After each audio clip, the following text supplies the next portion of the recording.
confinement dès le 1er décembre. En attendant que la deuxième vague de Covid soit vraiment derrière nous, il faut encore renforcer les effectifs des établissements de santé dans les zones qui sont tendues. C'est plus compliqué qu'au printemps parce qu'il n'y a plus de marge, plus de zones épargnées. Le personnel soignant est plus rare et plus précieux que jamais. Reportage dans le Lot-et-Garonne de Frédéric Prabonneau, Isabelle de Lyon et David Bress.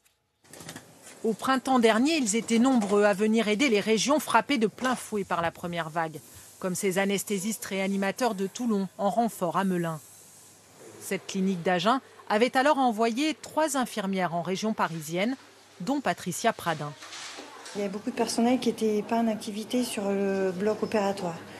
Et du coup, prêter main forte à nos collègues à Paris, c'était tout à fait naturel. Impossible de partir aujourd'hui. L'infirmière est mobilisée en salle de réveil, car peu d'opérations ont cette fois été déprogrammées. Autre changement, le Lot-et-Garonne épargné par la première vague est aujourd'hui en alerte. La clinique doit donc aider l'hôpital d'Agen. Sur la partie réanimation, on prend des patients non Covid pour soulager le centre hospitalier, qui sont déjà en charge importante sur la réanimation Covid. Comment allez-vous aujourd'hui ? Depuis fin octobre, la clinique prend aussi en charge des patients Covid à leur sortie de l'hôpital. Difficile donc de laisser partir des soignants du service.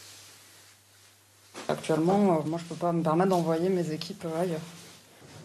Pourtant, certains arrivent à venir grossir les rangs des renforts. À la base, je suis infirmier libéral sur Villers-Cotterêts dans l'Aisne. Et je me suis porté renfort pour la première vague depuis le mois de mars. Premier jour au CHU du Kremlin-Bicêtre et retour à l'hôpital pour celui qui a commencé sa carrière en réanimation.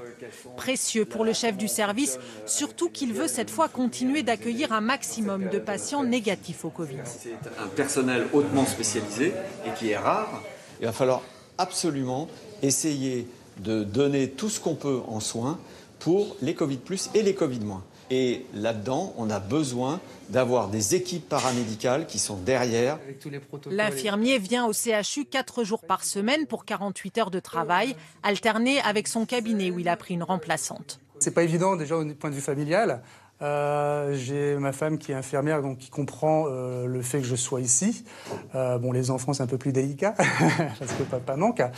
Malgré les tensions sur le système de santé, ils sont presque 12 000 à s'être portés volontaires comme renfort pour cette deuxième vague.